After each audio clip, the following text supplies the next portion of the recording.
Hi guys, welcome back to our channel guys. Today notification వచ్చి తల్లికి వందనం.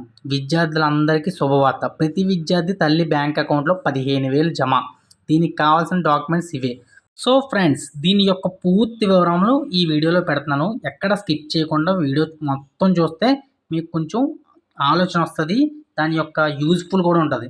15,000 అంటే ఆషామాషి కాదు. ఈ కూటమి గవర్నమెంట్ మనకు 15,000 జమ చేస్తుంది ప్రతి విద్యార్థి తల్లి బ్యాంక్ అకౌంట్లో. సో ఈ వీడియోని పూర్తిగా ఎండ్ వరకు చూసేయండి. రాష్ట్రంలో కూటమి ప్రభుత్వం ఎన్నికల సమయంలో ఇచ్చిన హామీల్లో ఒక్కొక్కటి అమలు చేసే దిశగా అడుగులు వేస్తుంది. దీనిలో భాగంగానే మరో హామీ అంటూ అమలు దశగా కసరత్తులు చేస్తుంది. కూటమి ప్రభుత్వం తాము అధికారంలోకి వస్తే అమ్మకు వందనం పేరుతో విద్యార్థుల తల్లి అకౌంట్లో 15,000 జమ చేస్తామని హామీ ఇచ్చింది. తాజాగా దీనికి సంబంధించి కీలక ఆదేశాలను ప్రభుత్వం జారీ చేసింది. సో ఫ్రెండ్స్, కూటమి ప్రభుత్వం చెప్పినట్టే 15,000 జమ చేస్తానని దాని యొక్క కీలక ఆదేశాలు ప్రభుత్వం జారీ చేసిందంట. నెక్స్ట్ వచ్చి తల్లికి వందనం పథకానికి సంబంధించి ప్రభుత్వం కీలక ఆదేశాలను జారీ చేసింది.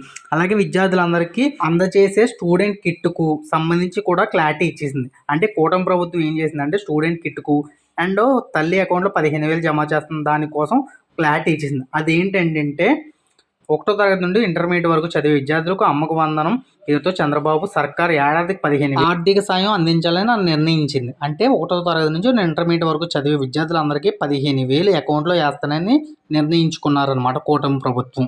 సో నెక్స్ట్ ఏంటంటే అమ్మకు వందనం స్టూడెంట్ కిట్ ప్రయోజనాలు పొందడానికి కొన్ని గుర్తింపు కార్డులను తప్పనిసరిగా చేస్తూ తాజాగా ఉత్తర్వులు జారీ చేసింది. అంటే కొన్ని గుర్తింపు కార్డులు మాత్రం ఉండాలన్నమాట.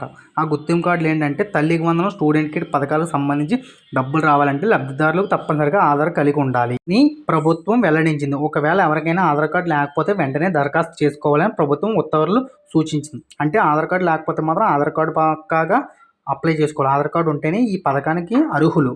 సో నెక్స్ట్ ఏంటంటే విద్యాశాఖ ద్వారా ఆధార్ నమోదు చేసుకునేందుకు అవకాశం కల్పించాలని ఆదేశించింది. అయితే ఆధార్ వచ్చే వరకు 10 రకాల పత్రాలను పరిగణనలో తీసుకుంటామని ప్రభుత్వం వెల్లడించింది. ఒకవేళ ఆధార్ లేకపోతే ఆధార్ వచ్చే వరకు 10 రకాల పత్రాలు. ఆ 10 రకాల పత్రాలు ఏంటంటే ఆధార్ వచ్చే వరకు ఓటర్ గుర్తింపు card, ration card, passport, bank లేదా తపాలా పాస్బుక్, డ్రైవింగ్ లైసెన్స్, ఉపాధి పథకం కార్డు, కిసాన్ పాస్బుక్, వ్యక్తిని ధృవీకరిస్తూ గెజిటెడ్ అధికారి సంతకం చేసిన పత్రం, తహసీల్దార్ ఇచ్చే పత్రాలను మరో పత్రం, ఇలా పలు డాక్యుమెంట్లు అనుమతిస్తారని తెలిపారు. అంటే ఒక ఆధార్ కార్డు లేకపోతే మాత్రం ఇవన్నిట్లో ఏదైనా సరే పెట్టుకుని మనం అప్లై చేసుకోవచ్చంట. అలాగే నెక్స్ట్ వచ్చి అమ్మకు వందనం పథకం కింద దారిద్ర్య రేఖకు దిగువన ఉండి పాఠశాలకు పిల్లల్ని పంపించే తల్లులు లేదా సంరక్షకులకు ఏడాదికి 15,000 ఆర్థిక సాయం చేయనున్నారు. విద్యార్థులకు 75% హాజరు తప్పనిసరిగా ఉండాలని తాజా ఉత్తర్వులు పేర్కొంది. అంటే 75% అంటే 75% డైలీ కాలేజీకి స్కూల్కి వెళ్తూ ఉండాలి. లేదంటే మాత్రం ఆ 15,000 జమ చేయరంట ప్రభుత్వం ఆదేశించింది.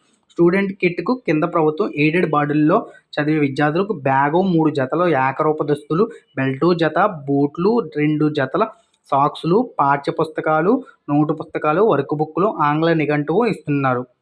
అర్థమైంది కదా? చూసారు కదా, 15,000 ఇస్తున్నారు. అలాగే స్టూడెంట్ కిట్ కింద బెల్టు, డ్రెస్సులు, బూట్లు, 2 జతల సాక్సులు, ఇంకా బుక్స్ అన్నీ ఇస్తున్నారు. సో అందరూ కలిసి గవర్నమెంట్ స్కూల్లో చదివించండి అందరినీ. ఓకేనా? నా చిన్న కోరిక అంతే. జస్ట్ నా చిన్న కోరికే కదా, అందరి ఆశయం కూడా. ఎందుకంటే మీరు కూడా గవర్నమెంట్ స్కూల్లో చదువుకునే ఒక ఐఏఎస్, ఐపీఎస్ టీచర్ అన్నీ ఏదో చేస్తూ ఉంటారు. అలాంటిది మీ పిల్లలు ఎందుకు చదవరు? అంటే మీ పిల్లలు చదువుతున్నారంటే మీ పిల్లలు కూడా గ్రేటే కదా. లేదంటే మీ పిల్లలు ఇంకా దద్దమలా గవర్నమెంట్ స్కూల్లో చదవకుండా ప్రైవేట్ స్కూల్లో చదువుతున్నారు. ఒకసారి ఆలోచించండి. ఈ వీడియో అందరికీ ఉపయోగపడుతుందని నేను ఈ వీడియో చేస్తున్నాను. సో అందరూ ఈ వీడియోని లైక్, షేర్ చేయండి. ఒకసారి ఆలోచించండి నేను చెప్పిన విషయం. అందరూ సబ్స్క్రైబ్ చేసుకోండి మామ, ప్లీజ్.